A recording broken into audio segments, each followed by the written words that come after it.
So 4 factorial is going to take the 4 times 3 times 2 times 1. Now, if I wanted to figure out, and these are permutations is what these are, because the order I pick these people in matters. Who's first, second, third, fourth, if I was trying to figure out how to order them. If I had 4 people to pick from, and I only want to order the top 2. I want to know who's first, who's second. Well, if I'm ordering those top 2, then what we ended up doing was we still took 4 times 3 times 2 times 1, but as you guys said, we got rid of the 2 and the 1. Well, mathematically, what do we do to get rid of the 2 and the 1 if we're multiplying? We divide it. And so this is the same as taking 4 factorial divided by 2 factorial, because you got rid of the 2 and the 1. Well, down here, if I wanted to only pick it one way, yes, it's much easier just to say there's 4 choices. But another option, as you can think of this, is the 4 factorial divided by 3 factorial. Because you took the 4 factorial is 4 times 3 times 2 times 1. We divided by the 3 times 2 times 1 so that those guys could cancel each other out. Doing that where the order does matter is called permutations. That's that chapter I said we're not going to have homework on, but read through it because it kind of makes sense to help you with what we're going to talk about today. Now, if on the other hand, I didn't care who came in first and who came in second, I just want 2 people. Are there still 12 different ways of getting just 2 people? Does it matter if I pick somebody first and somebody second, or if I picked them and just once I've picked them, they're picked, right? Who I pick first and second doesn't matter. So there won't be as many ways. There's actually only going to be 6 ways in this case of how I am choosing those. That's when we're looking at the combinations. And let me show you an example kind of better what I'm talking about on those. Thought I had, but there's my paper I want.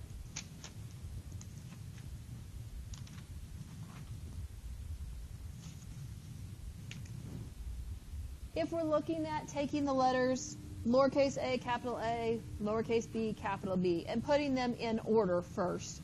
So it's saying lowercase a, capital A is different than capital A, lowercase a. So if the order matters, then we're looking at having 4 options picked 2 ways. There's our 12 different options that we had. Now, if I'm saying the order doesn't matter, capital A and lowercase a, or capital A and lowercase a, capital A, or capital lowercase are the same, then you're cutting out half of those because you're going to have 2 of those different combinations. And so then you're only going to have 6 different combinations. And combinations and permutations are different. Combinations says the order really doesn't matter. If I was doing it where I had an example of that one, out of the, nope, that's not what I want.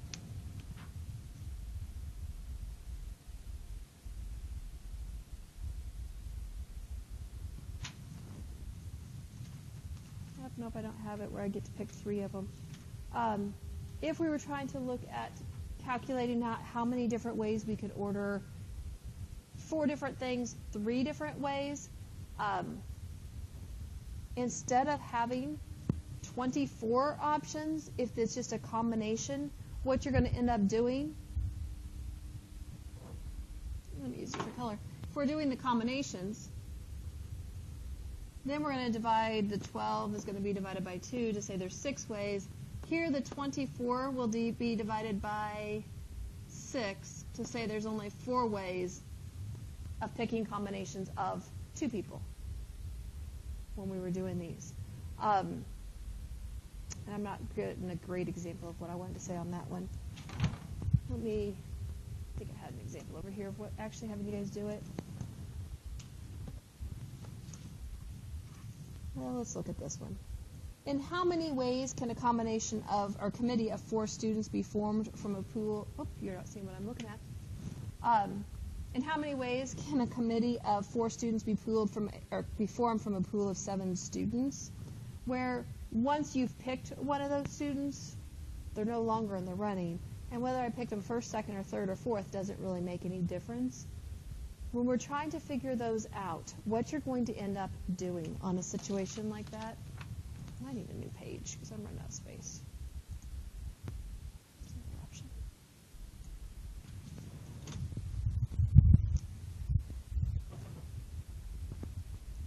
we're trying to pick a committee of, or combination of 7 students, we have a pool of 7 students and we want to pick 4. You're going to take your 7 factorial, tells me 7 times 6 times 5 times 4 all the way down, but I'm not doing all 7. I only want the first 4. So we've already said we have to divide by the 4 factorial of how many we're picking. But you're also going to divide by 3 factorial, where what your formula is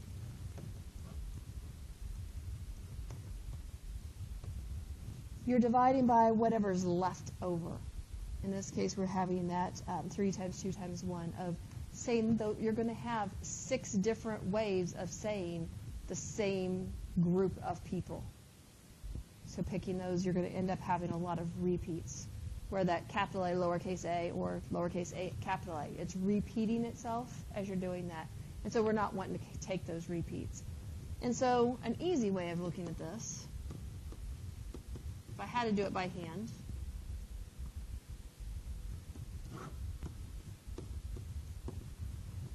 seven times 6 times 5 times, and instead of doing 4, 3, 2, 1, the 4, 3, 2, 1 is going to end up canceling out. 3 factorial, I guess I should have written that one as 3 times 2 times 1. So that when I look at things canceling, the 3 and 2 combined together cancel out the 6. And so you're looking at having 35 ways that from 7 people I can pick committees of 4 people. And they would be 35 different committees. So that factorial is going to be one of the things we're going to have today. And so I wanted to give a little bit of background on how these different counting techniques come about. Trying to figure out how many different ways something can happen is one of those situations that you run across on a regular basis on stuff. So I wanted to mention where it's coming from, even though I'm not making you do that section this semester. It's one of those sections that every time I get to here, I always think I really wanted to do that, but I keep forgetting to get it done. So next semester I'll do better. Okay, this is just a review of what we looked at last time. Looked at the formulas of when you're looking at that probability distribution, how do you find the mean, the variance, and the standard deviation. And if you're doing the variance by hand, the shortcut's much easier. And then once you have the variance, you just take the square root to get the standard deviation. What we didn't get done last time was our expected value. The expected mathematical value of a discrete random variable is denoted by E, and it represents the mean value of the outcomes. It's obtained by finding the sum of when you take the x's times the probability of x's. Now,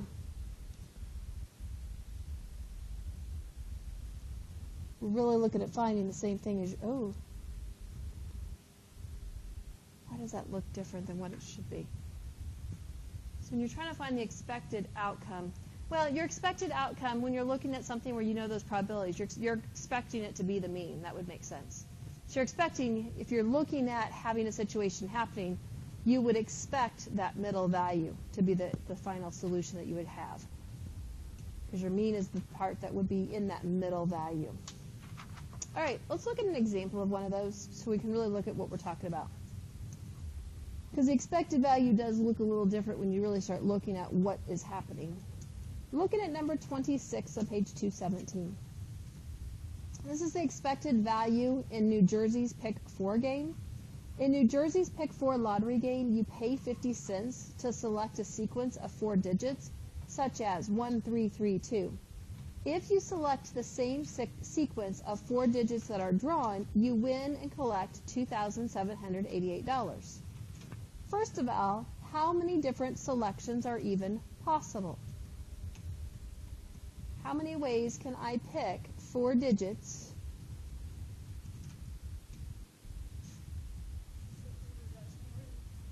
Order does matter.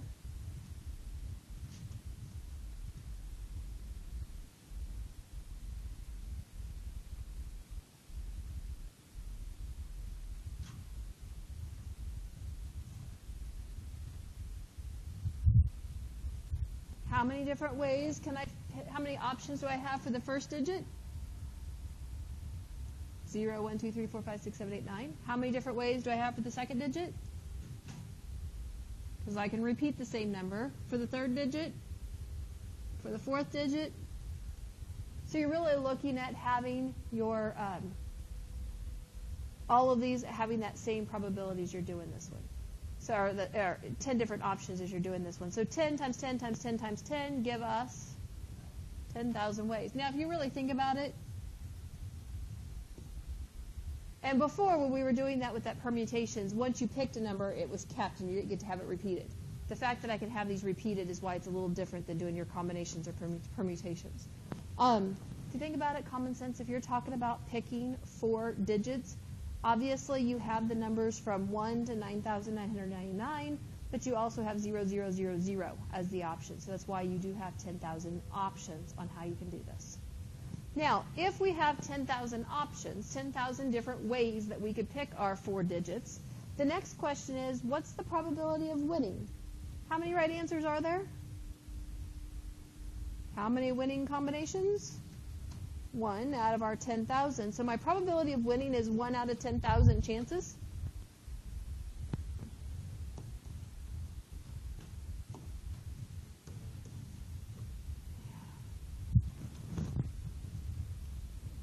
Yeah, but less than keeping your own money. Part 3. If you win, how much money, what is your net profit? So if you did happen to win, how much money do you make? How much did you pay to win that much? So our profit, can't write.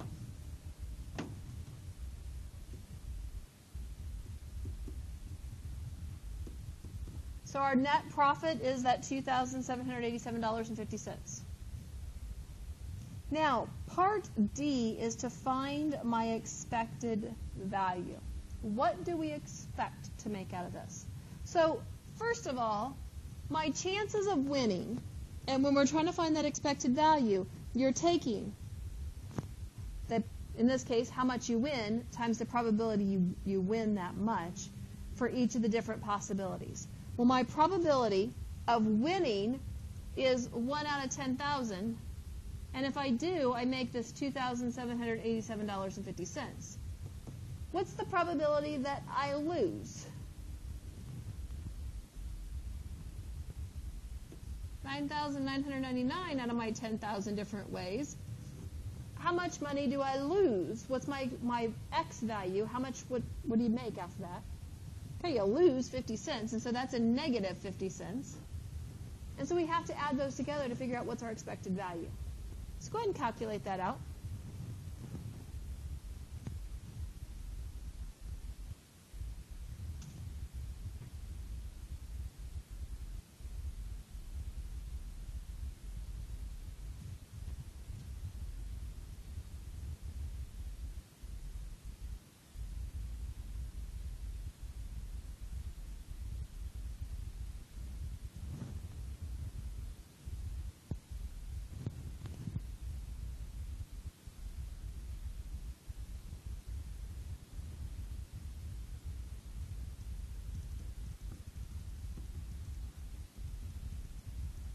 What you guys are getting? Which is telling me what? If I play the game, I should expect what kind of profit? I expect a loss of how much? I expect that if I play the game, I'm going to lose 22 cents.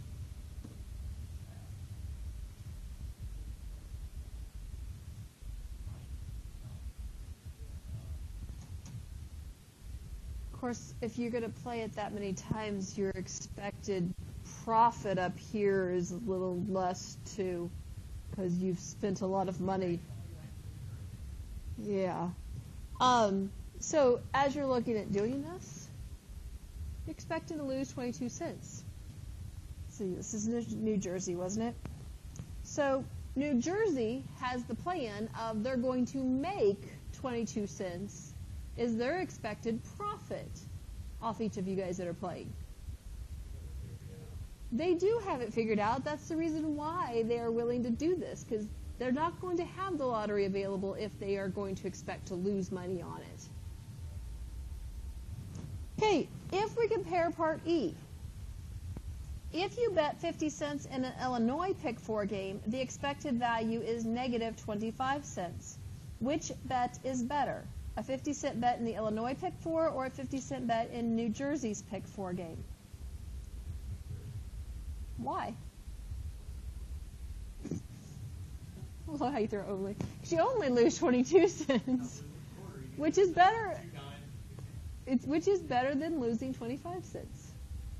So it truly is better to go ahead and play New Jersey's because your expected loss is a little bit less.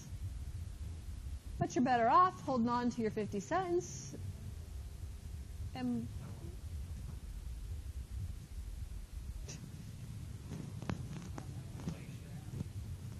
okay, questions on this one? So when you're looking at that expected value, you're calculating it out the same way you would the mean value. So this is the mean of the situation. If you were to make this a probability distribution, but when you're doing this one, it is an application where you're really looking at, in this case, profit and loss type of situation. All right, if we look at binomial probability distributions. So when we've been doing things so far, we've had lots of options on what we could do. We could have 9 or 10 different digits that we're picking from, or we could have 7 people that we were picking from. Well, binomial, bi means 2, and so this section presents the basic definition of a binomial distribution along with its notations and methods for finding probability values. Binomial probability distributions allow us to deal with circumstances in which the outcomes belong to 2 relevant categories, such as acceptable and defective, yes and no, pass and fail, survived and died, success or failure. So as you're looking at this, that major thing that you have to keep in mind with these is that it is a binomial distribution. We only have 2 categories. There's lots of situations where things fall into 2 categories. Even if you're talking about rolling a dice and you have 6 different ways that you could have that be, if my question is, do I roll a 3? Well, either I roll a 3 or I don't roll a 3. So yes or no are my only 2 options. If my real true focus is, do I get a 3? Now, if I'm just asking what number do I roll, then it's not a binomial distribution anymore. But if you're looking at, do I have a certain thing happening, then it's either it succeeded or it failed are the 2 things that you have as an option. A binomial probability distribution results from a procedure that meets all of these following requirements. First of all, the procedure has a fixed number of trials. So you know how many times this procedure is going to happen. The trials must be independent. So because it was successful the first time, should not change whether it's successful or not the next time. So if I'm talking about rolling a dice and rolling a 3, just because I rolled a 3 doesn't mean I will or will not roll a 3 the next time. It doesn't change that. Now, if it's one of those where I'm drawing a number out of the hat, and yes, I draw a 3 or I don't, and if I pull out a 3, I hold on to it, well, that's not independent because now I've changed that probability. So it has to be independent. Each trial must have all outcomes classified into 2 categories. Most of the time we call it either success or failure. Either I drew a 3 or I didn't draw a 3. So it's either successful or failed. The probability of a success remains the same in all trials. So again, if it was something that once I had something happen, it changed the probability of the next one, then that is no longer this binomial distribution. There's other things we can do with it, but it's not a binomial distribution, and we could not use the information we're getting ready to look at. So these 4 things should be things you think about every single time you do one of these problems.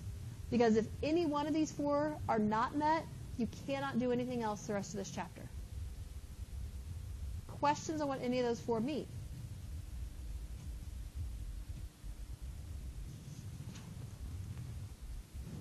One thing I do want to mention, I thought I had it on here, but I don't see it. When we talk about something being a success or failure, success, mathematically, when you're talking about statistics, success does not mean it's something that you're like, yay, it happened. Success means whatever you're looking for did happen.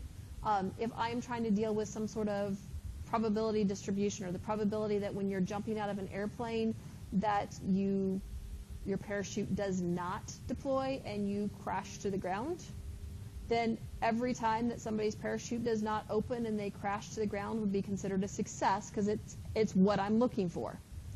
Now, obviously, it's not a successful event for the person that was working with the parachute. So when we talk about a success in statistics, it's not necessarily a great thing that happened. It just means it met the requirements of what I'm wanting, what I was observing, I guess I should say, instead of wanting, but what I'm observing. So looking at some examples. If we look at number 20, or on page 225, looking at numbers 6 and 8 first. So on number 6, I'm just trying to decide whether this procedure results in a binomial distribution. For those that are not binomial, we want to identify at least one requirement that is not satisfied. So if we look at number 6, the clinical trial of Lipitor, treating 863 subjects with Lipitor and asking each subject, how does your head feel? Does that meet my qualifications to be a binomial distribution? First of all, does it have a fixed number of trials? Yeah, I'm talking to 863 people. Is each trial independent? Okay, because the first person's head felt bad doesn't change whether the second person's head felt bad or not, so they're independent. Does each trial fall into 2 categories?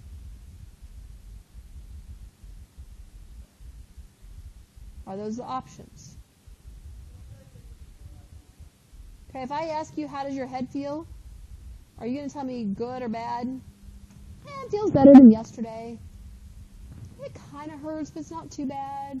I don't have it's great or bad as an option. It's just, tell me about your head. I could have somebody give me this, really long paragraph describing how their head is feeling. So this one does not fall into my 2 categories. Therefore, this one is not a binomial distribution.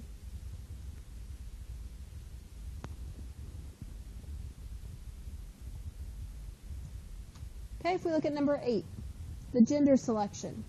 Treating 152 couples with the Y-sort gender selection method developed by the Genetics and IVF Institute and recording the gender of each of the 152 babies that are born.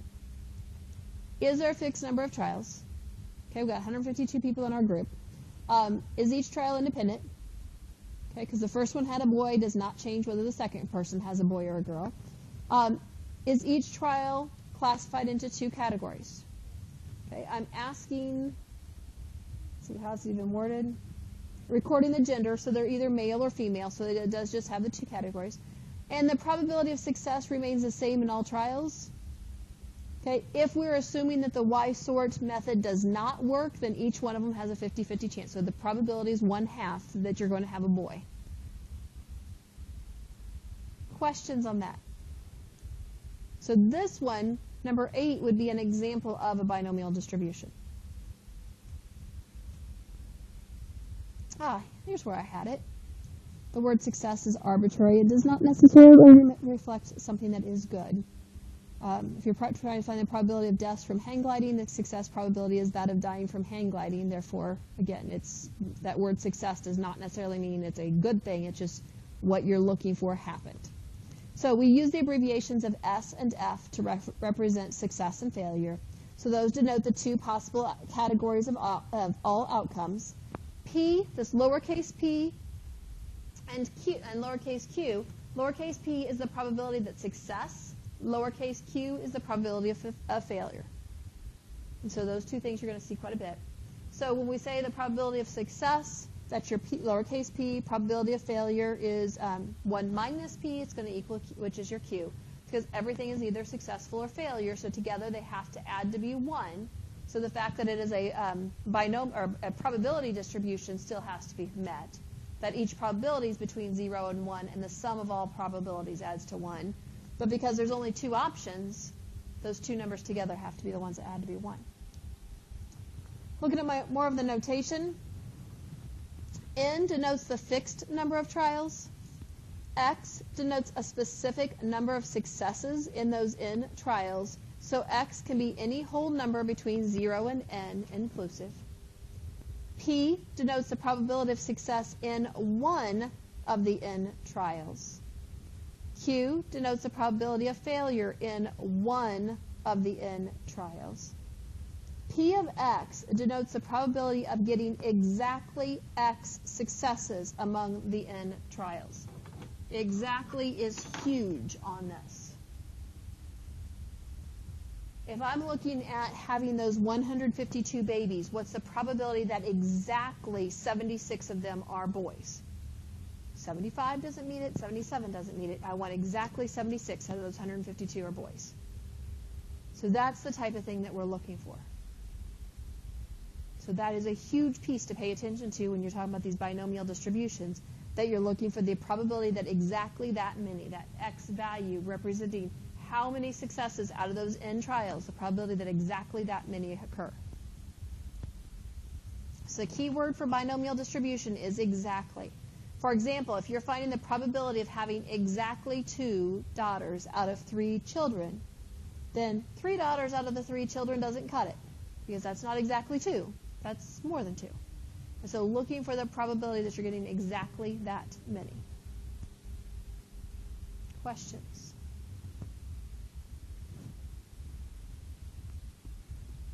Let's do the kids first. We're looking at the different ways that we can have daughters. What's my combinations of ways I can have 3 kids? I can have boy, boy, boy. What else could I have? Boy, boy, girl. Okay, boy, girl, girl. Girl, boy, girl. Girl, girl, boy. Okay, girl, boy, boy. Girl, girl, girl. We're missing one.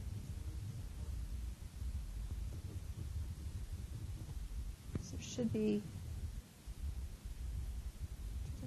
8 of those options. So that covers everybody, doesn't it? I'm not missing something. Yeah. So looking at our 8 options, if I'm wanting to find the probability of exactly 2 of those are girls, how many times do we have exactly 2 girls? 2 girls here, 2 girls here, 2 girls here. That we're looking at having 3 out of the 8 were exactly girls, or having exactly 2 girls. So the probability, I guess I should write it this way, the probability of 2 girls was 3 out of 8. Now I wanted to mention that on this problem because I want to go ahead and look at how to calculate that without having to write down every single option. Only having 3 kids with, as you're looking at this, are 3 options of what we're doing, at least we can write down 8 relatively easily. If I was looking at having the 270 kids or 272 kids or whatever that number was, that's going to take a long time to write down all the different ways that we could have 272 kids. And so that, in that type of situation, you're going to want to have a formula we can use. And this is where it's coming back to, how do you calculate all those different options that we had? Well, if we're looking at this one, the probability that exactly x values happen, this is the formula that we just looked at for combinations. If I'm wanting to have exactly 2 girls, it didn't matter if my it didn't matter if my girls were first or last. It just mattered that I had 2 girls. The order did not matter when I looked at that. If my order did not matter, then this is looking at all the different combinations that we could have. Where n factorial tells me that n is the number of trials we have, gives me all the way down to the very end, divided by n minus x factorial, where x is how many exactly that many happened, over x factorial. Then it's the probability that x happens times raised to the x power times the probability that x doesn't happen, or it failed, raised to the n minus x power. Well, if it's going to have, if I'm looking for 2 girls out of the 3 options, 3 minus 2 is 1. That's telling me how many failures you're looking for. So you're taking the probability of success times how many successes you want, times the probability of failure raised to the power of how many failures you're wanting. And so that formula makes sense when you kind of break it down into where it came from. And without really knowing where that combinations of how many different ways that could happen, it's the reason why I want to mention this formula of where those combinations come from. Where again, factorial is telling me I'm taking that number and multiplying it all the way down until you get to 1. By definition, 0 factorial is 1, because obviously you can't take 0 times anything down to 1 because it doesn't have a number. So by definition, 0 factorial is 1. Questions so far? Well, then let's look at an example. Let's do number 30 on page 226.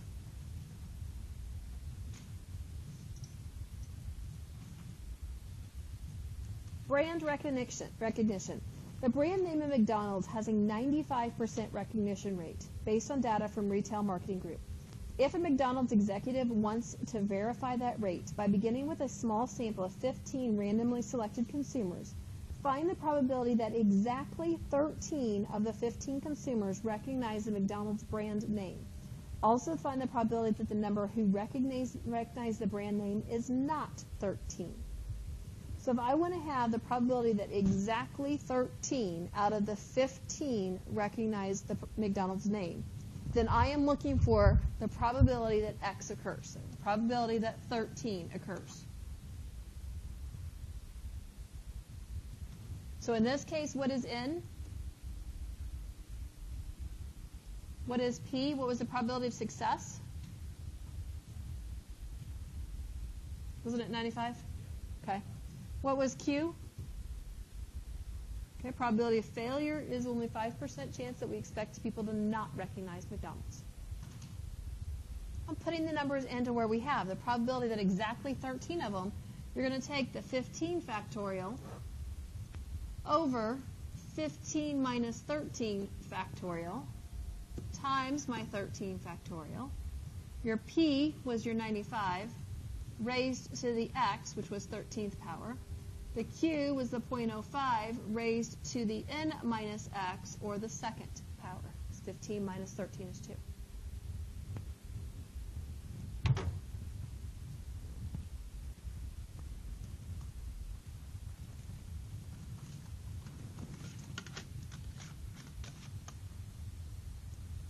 Now, a couple things. You can put all this up into your calculator relatively easily, but I do want to mention 15 factorial means I'm taking 15 times 14 all the way down to 1. But 13 factorial is going to end up canceling. 15 minus 13 is 2, so 2 factorial is just 2 times 1. So all this simplifies down to just 15 times 7 is what that number is going to turn out to be. But if you're putting it into your calculator in the original thing, that's a little close. So putting it in, you're going to have your 15, and your factorial. If you go under math, go over to probability, it's the fourth one down, divided by, and either put the whole thing in parentheses, or you can just do the 2 factorial. I don't need to put the factorial on that. And then you can just say that you're going to divide it by the 13 factorial. And that's going to give me the same as 15 times 7, or 105 different ways that we could have that different combinations that we could have of these 15 people. Then we're going to just take that times the 0.95 raised to the 13th power times the 0.05 raised to the second power.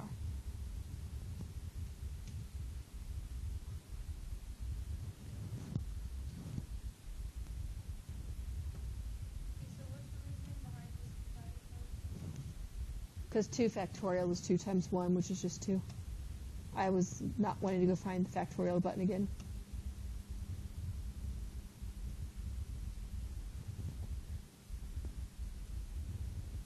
But if you divide it by 2 factorial, but make sure you are dividing.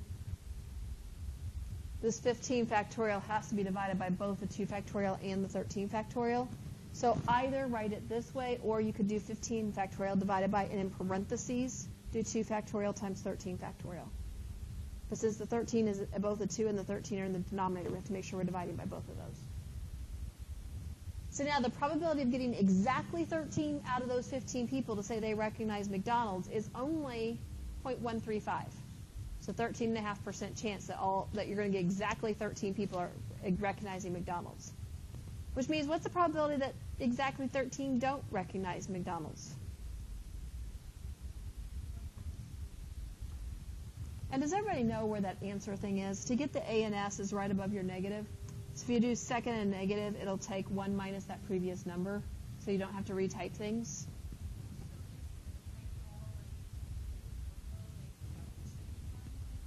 Mm-hmm. No.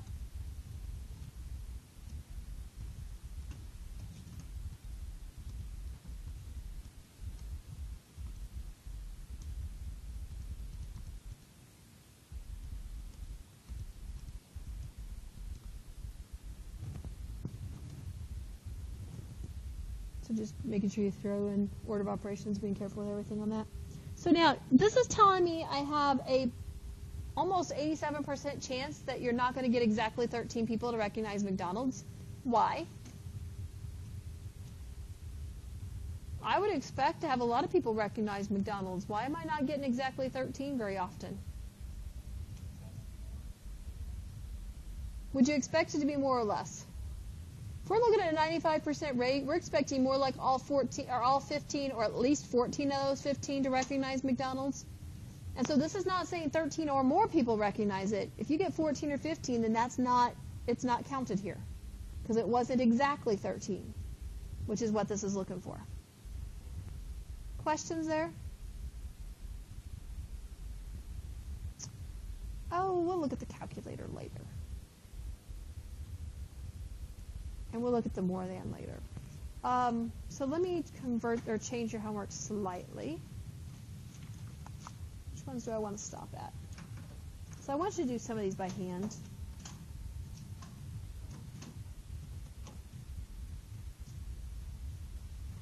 Let's do all the way through 25. Oh, you're not seeing the homework. I'm sorry.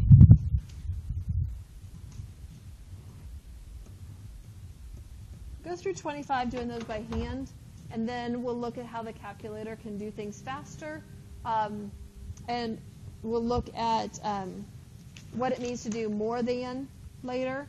You should, well, when I say by hand, you're using the calculator, it's just not the calculator shortcut that I'm going to show you next time. So next time I will show you how the calculator can do things very quickly for you. You know, one of those fun things that you guys always like to see. Look, you can look at my PowerPoints, which are on the blackboard too. But so it's not like I'm hiding it from you. I just want you to be able to do some practice on your own. The extended problem I just gave you, you guys can start working on. This is not due until the 25th, which is what? Is that Friday or is that Wednesday? That's Wednesday, isn't it? I think your test is Wednesday. Oh yeah, I haven't got those graded yet. So this is the extended problem. Be very careful when you do part 3 that you pay attention to exactly what's being asked for.